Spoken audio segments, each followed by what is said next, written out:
Muy bien, jóvenes. Efectivamente, el día de ayer hablábamos acerca del Estado federal.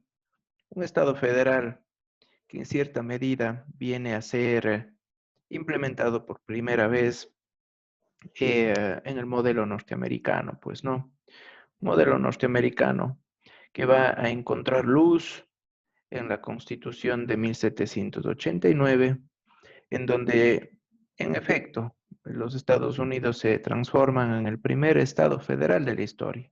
Luego van a ser, eh, van a implementar este modelo otros estados, pues, a nivel europeo, a nivel eh, americano, lo propio, y sobre todo porque ustedes ven, y hemos hablado el día de ayer, que estas unidades autónomas tienen un grado interesante de autonomía que les permite tener en cierta medida o poseer en cierta medida ciertas facultades legislativas de administración de justicia y también ejecutivas en cuanto al manejo económico y sobre todo la organización propiamente dicha. En ese plano, decíamos que aquí estamos gestionando el poder a nivel del territorio. Y decíamos que esa gestión del poder a nivel del territorio lo que intenta hacer es de que el Estado como tal evite caer en un modelo en donde prime la centralización, ¿sí? Donde prime la centralización. Sea como esto sea, aquí una de las problemáticas eh, que el federalismo nos trae es la regulación de competencias, pues, ¿no? Las competencias tienen que ser claramente identificadas, claramente organizadas como tal, pues, ¿no? Federalismo, ¿no? Uno de las problemáticas, como digo, es la regulación de competencias.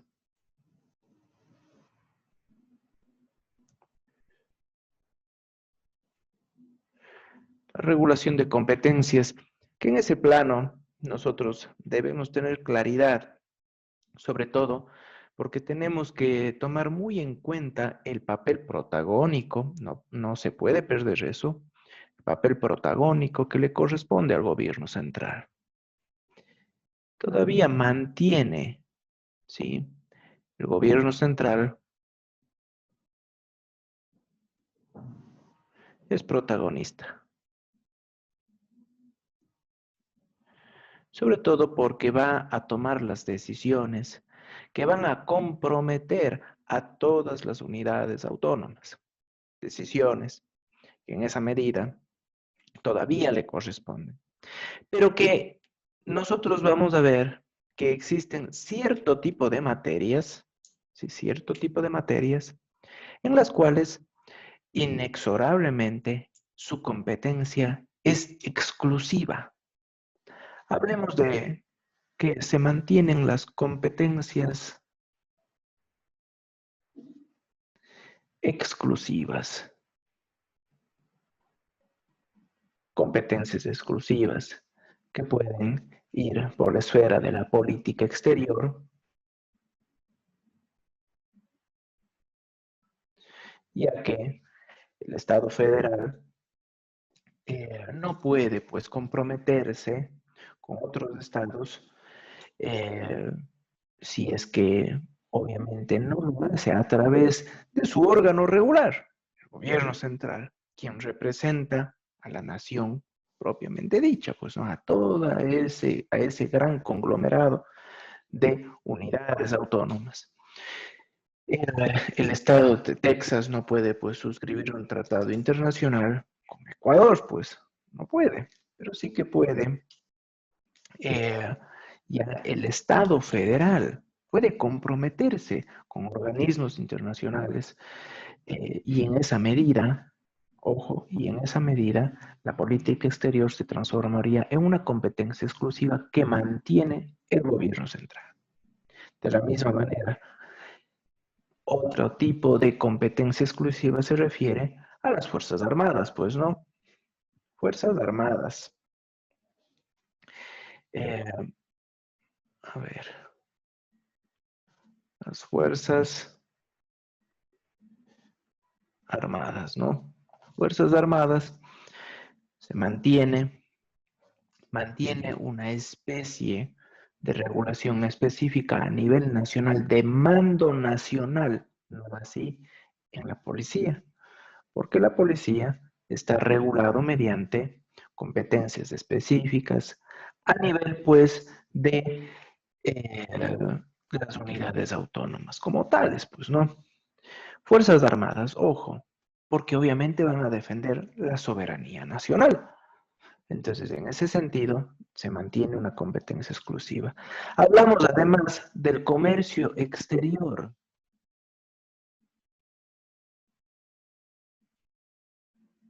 Del comercio exterior. Bajo ese contexto, el comercio exterior va a hablar mucho acerca y va a estar trabajando muy de cerca con la política exterior.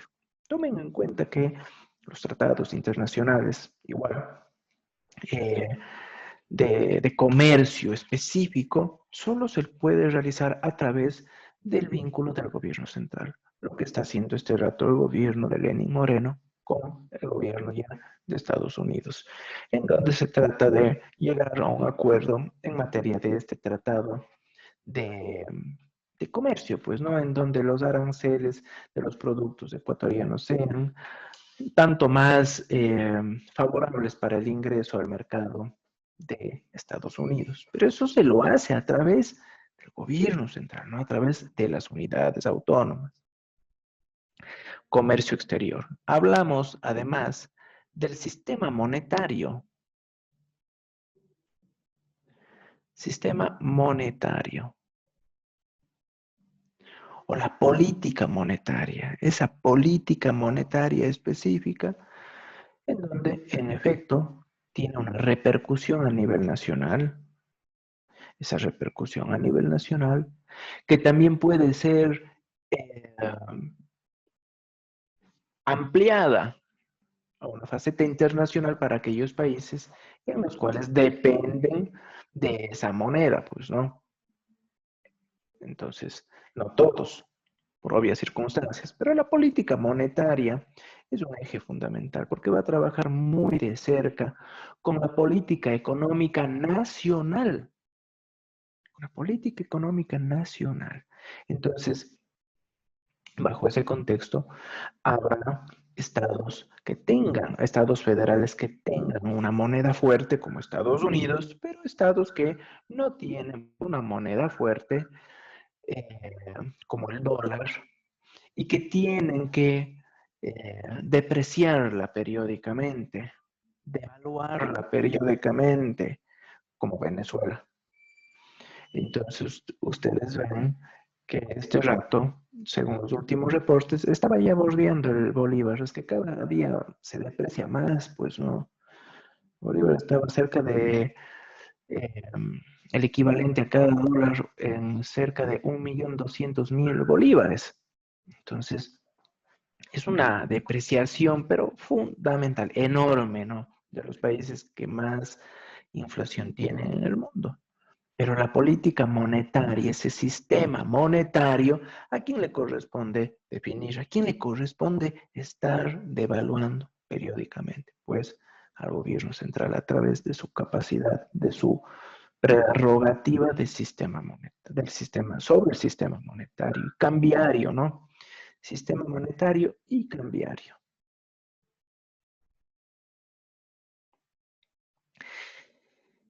En esa medida, tomen en cuenta que el gobierno central todavía tiene una prerrogativa y podemos hablar aquí de una especie de un presidencialismo interesante, ¿no?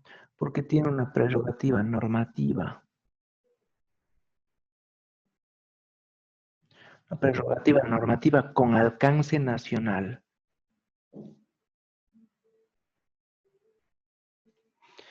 Con alcance nacional. No es ley, ¿sí?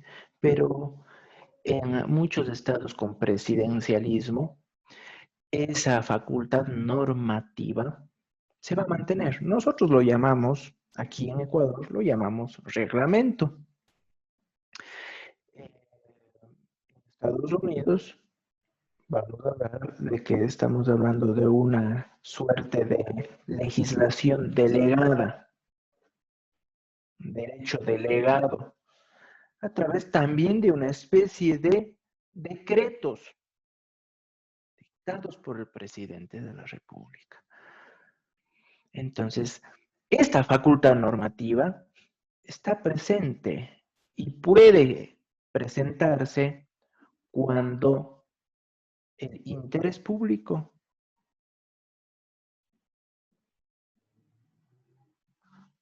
lo exija, lo requiera. ¿En qué temas? En temas de salud, ¿no es cierto? En temas de salud, en temas de seguridad,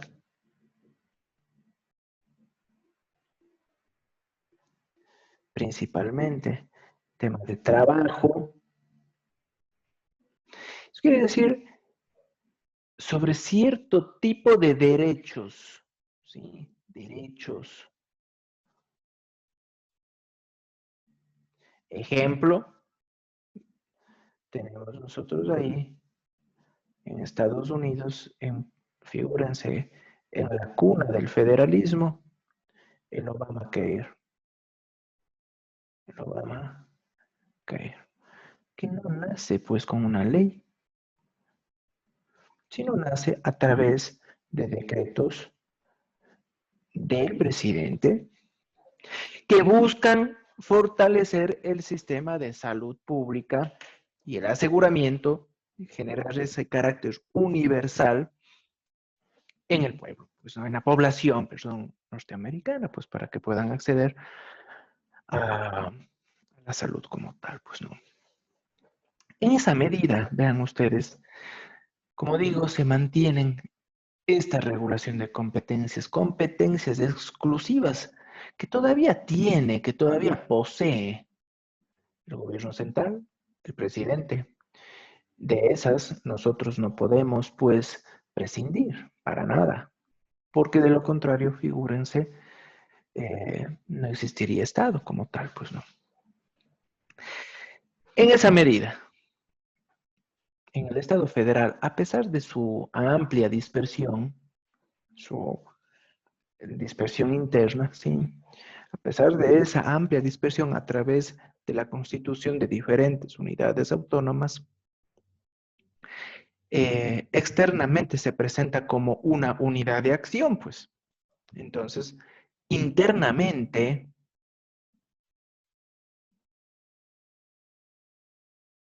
dispersión, ¿no? Dispersión con varias unidades autónomas.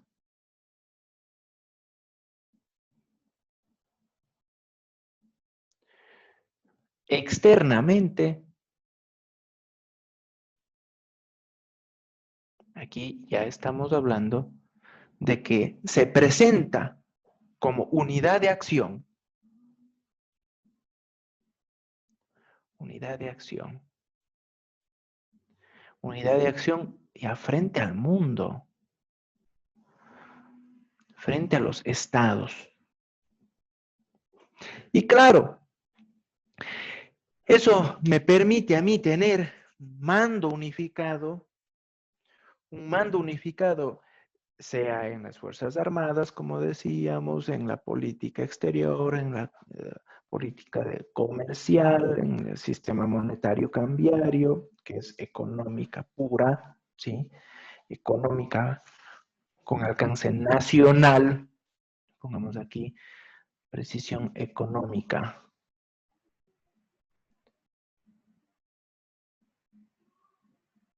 Económica, ¿no? Con alcance nacional y normativa, porque todavía queda ese rezago, no le podemos quitar eso al presidente, ¿no? Ese rezago para que pueda producir normas. No tipo ley, ojo, no tipo ley, pero sí que nosotros vamos a ver de qué es un rezago, de qué especie. Un rezago, pues, de la especie de antes de la Revolución Francesa, en donde el monarca tenía la capacidad normativa, pero tipo ley. Con la Revolución Francesa, los revolucionarios dijeron, claro, el monarca no puede dictar leyes, de acuerdo, pero será viable quitarle esa prerrogativa al presidente para que pueda éste participar en la construcción del ordenamiento jurídico? No.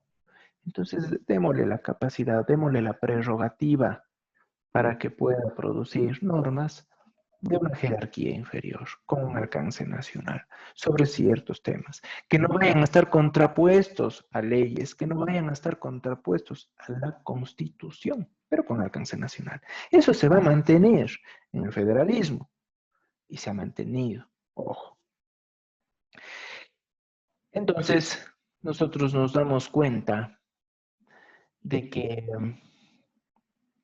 este Estado federal, sí, este Estado federal sí que va a responde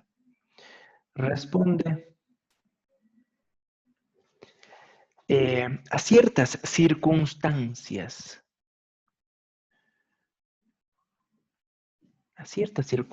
Son circunstancias complejas que se manejan al interior del Estado. Son circunstancias de diferente orden histórico, por un lado, ¿sí? Por el orden de las diferencias regionales.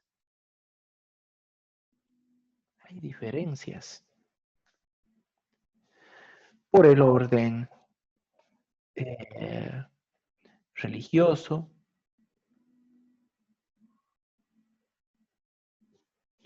Hay diferencias religiosas, lingüísticas y culturales. Lingüísticas, culturales. Y además, de pronto, la que siempre va a generar bulla, la económica. Entonces, esas circunstancias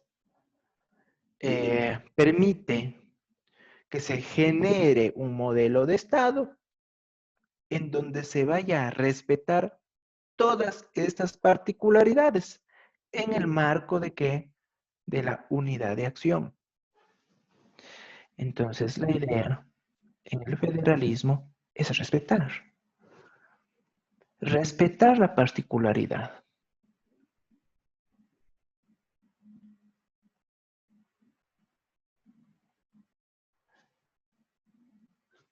Esta particularidad nos genera a nosotros igual unidad de acción. Unidad de acción y además nos va a generar las unidades autónomas. Pero vean ustedes lo que es esto.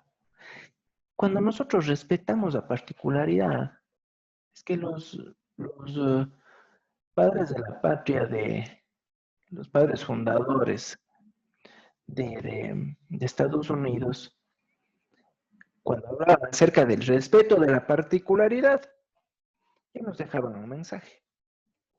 ¿Cuál es ese mensaje? A ellos les encantaba una palabra: libertad.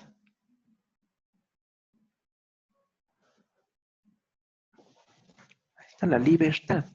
Libertad de las unidades autónomas para que puedan desarrollarse internamente en el marco de su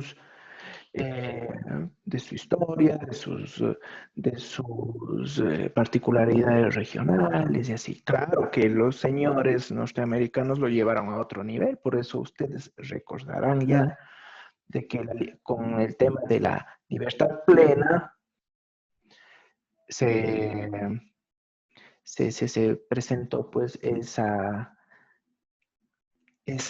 aceptación de la esclavitud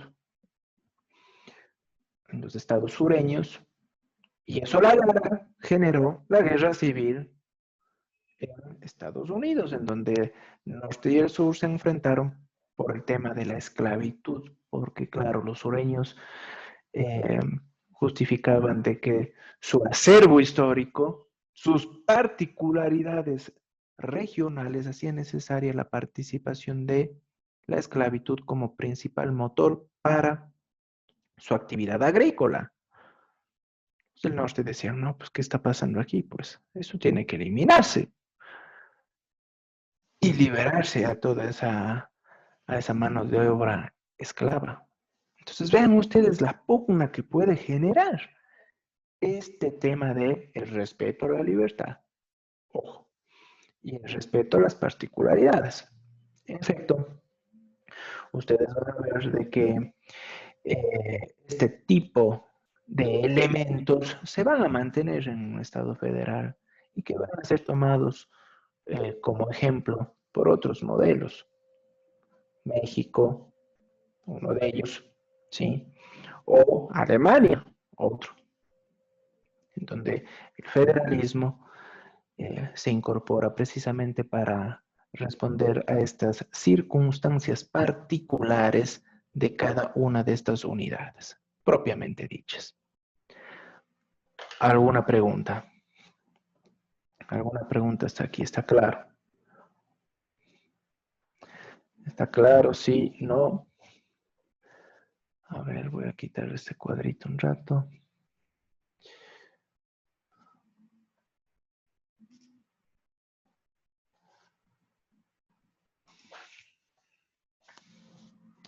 ¿Alguna pregunta del federalismo? ¿Está claro? Yo pienso que está sumamente claro, ¿no? Tomen en cuenta de que